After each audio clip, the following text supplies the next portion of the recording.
में निकालेंगे turn for volt, यानी कितने टर्न कितने वोल्ट के लिए काफी होते हैं। और इस वीडियो को अगर आप कंप्लीटली वॉच कर ले तो आप अपने लिए कोई भी ट्रांसफार्मर डिजाइन कर सकते हो, हाउ स्टेप अप हो या स्टेप डाउन।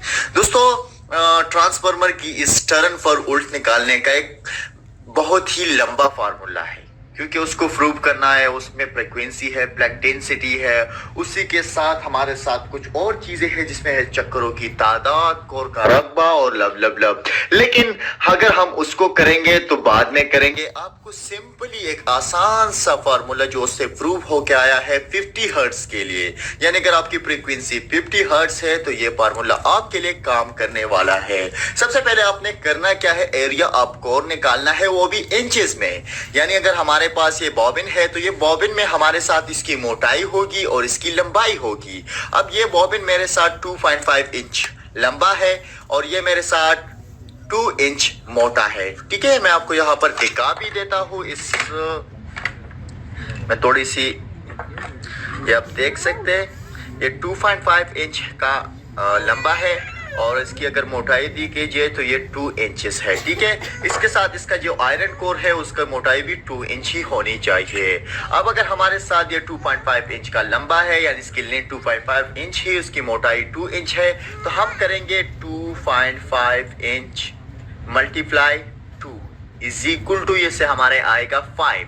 अब इससे आता है हमारे साथ 5, तो टर्न फॉर वोल्ट निकालना अगर हमारे साथ 50 हर्ट्ज है तो हम ऐसा, इसका एक आसान सा फार्मूला है 7.5 वर्ग, यानी 7.5 divided by area of core.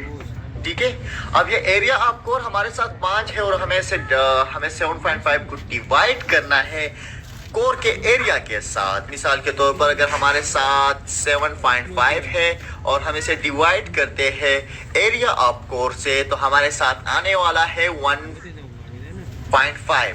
तो यहाँ पर जो टर्न फॉर वोल्ट है इस बॉबिन के लिए हमारे साथ है 1.5।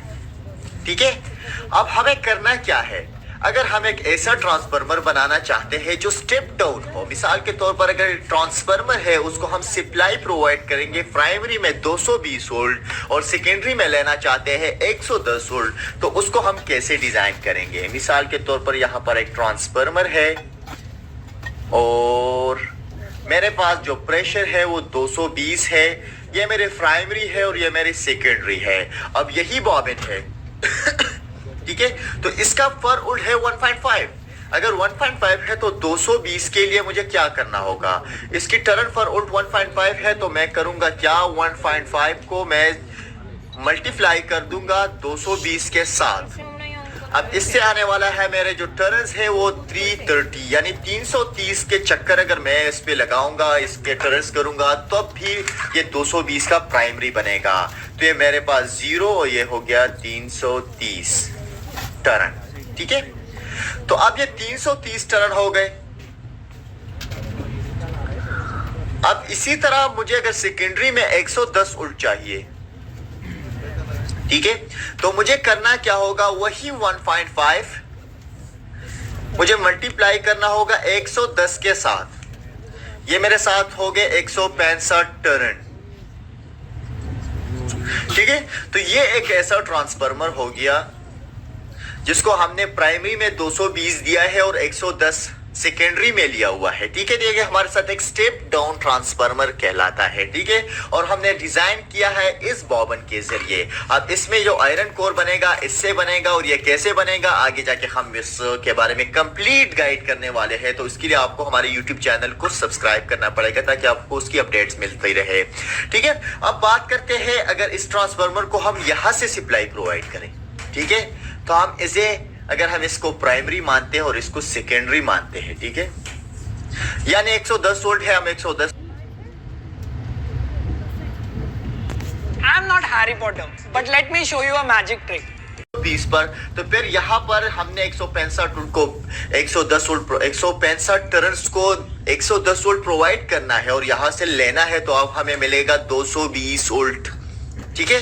तो ये हमारे साथ एक स्टेप ऑफ ट्रांसफार्मर हो गया। अब यही ट्रांसफार्मर हम अगर हिस्सा के ये जो है आइसोलेशन ट्रांसफार्मर है, यानी इसके बीच दोनों वाइंडिंग में कोई भी इलेक्ट्रिकली कनेक्शन है नहीं। अब अगर हम एक ऐसा ट्रांसफार्मर डिजाइन करना चाहे जिसमें हमारे साथ इसी का इलेक्ट्रिकली कनेक्शन हो, तो उसका डायग्राम कुछ ऐसा बनेगा कि हमारे साथ टर्न्स आएंगे 330, ये हमारा प्राइमरी हो गया, ठीक है। तो यहां पर 0, यहां पर 330, तो इसको हम 220 प्रोवाइड करेंगे और फिर यहां से टर्न्स लेंगे और 165 टर्न्स होंगे। तो हमारे साथ इस पॉइंट पे और इस पॉइंट पे सेकेंडरी होगा और जो प्रेशर होगा वो होगा 110 वोल्ट, ठीक है। तो इसी तरह ये काम करने वाला है, बहुत ही सिंपल और आसान सा कनेक्शन है। अब बात करते हैं नेक्स्ट, आपको मैं बनाऊंगा एक यूपीएस। अब यूपीएस के लिए हमें ट्रांसफार्मर कैसे डिजाइन कर सकते हैं।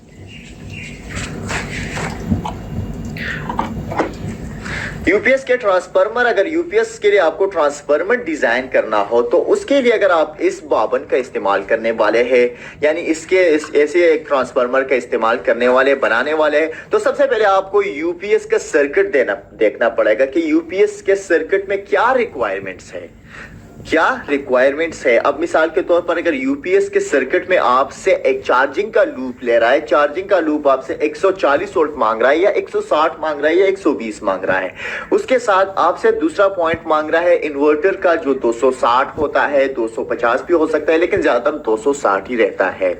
हमने करना क्या है, अगर इसी तरह का बनाना है तो हमने जस्ट 0 लेना है और उसके बाद हमारा जो दूसरा लूप निकलेगा, यानी दूसरा पॉइंट निकलेगा, दूसरा कनेक्शन पॉइंट निकलेगा, वो क्या होगा हमारे साथ, वो होगा 140, यानी अगर 140 वोल्ट का चार्जिंग पॉइंट निकलना है तो 1.5 मल्टीप्लाई 140, तो ये हमारे साथ निकलने वाले हैं 210। तो ये 210 टर्न हो गए, ये हमारे साथ हो गए 140 वोल्ट के लिए। अब इसके बाद दोबारा से एंट्री करना है और यहां पर आना है।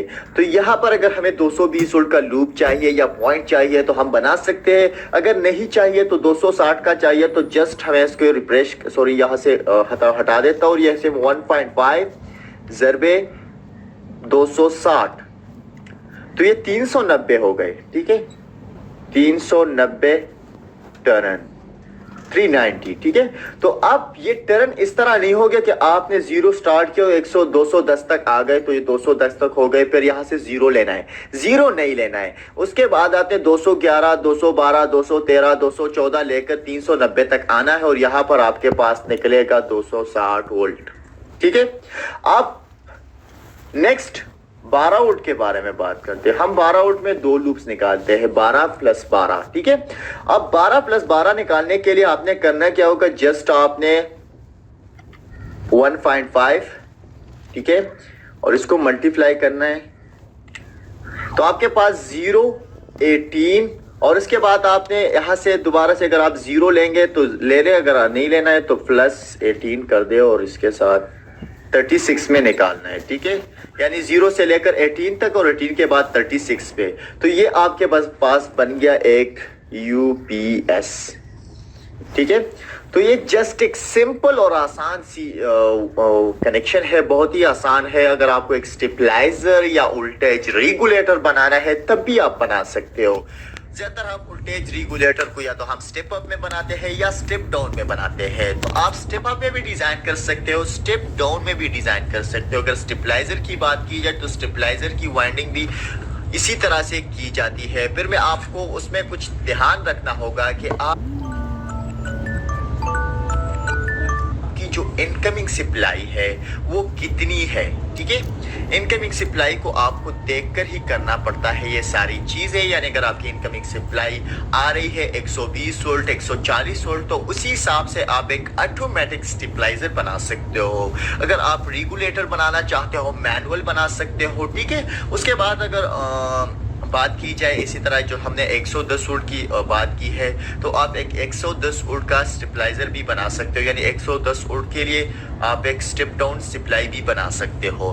तो इससे आप किसी भी चीज़ के लिए ट्रांसफार्मर बना सकते हो, डिज़ाइन कर सकते हो, कोई भी सप्लाई। लेकिन यहाँ पर आपको एक बात जहन में रखनी चाहिए कि अगर आप एक चीज़ को डिज़ाइन करते हो, ट्रांसफार्मर को डिज़ाइन करते हो, तो उसमें आपने रखना है अपने लोड के हिसाब से वायर, और वो कैसे सेलेक्ट करना है आगे जाके हम वीडियो ट्यूटोरियल में आपको बताएंगे कि कैसे अपने लोड के हिसाब से अपने वायर को सेलेक्ट करना है, कैसे प्राइमरी करंट और सेकेंडरी करंट निकालना है। तो ये सब होता रहेगा इंशाल्लाह। इसी के साथ ही आज की वीडियो ट्यूटोरियल खत्म होती है। मज़ीद ट्यूटोरियल के लिए हमारे यूट्यूब चैनल को जरूर सब्सक्राइब कीजिए। सब्सक्राइब करने के बाद आपको बेल का आइकन दिखाएगा और बेल के आइकन पर आप क्लिक करके हमारे सारे वीडियोस के नोटिफिकेशन पा सकते हैं, ताकि अगर हम नई वीडियो अपलोड करें तो आपको नोटिफाई किया जाए।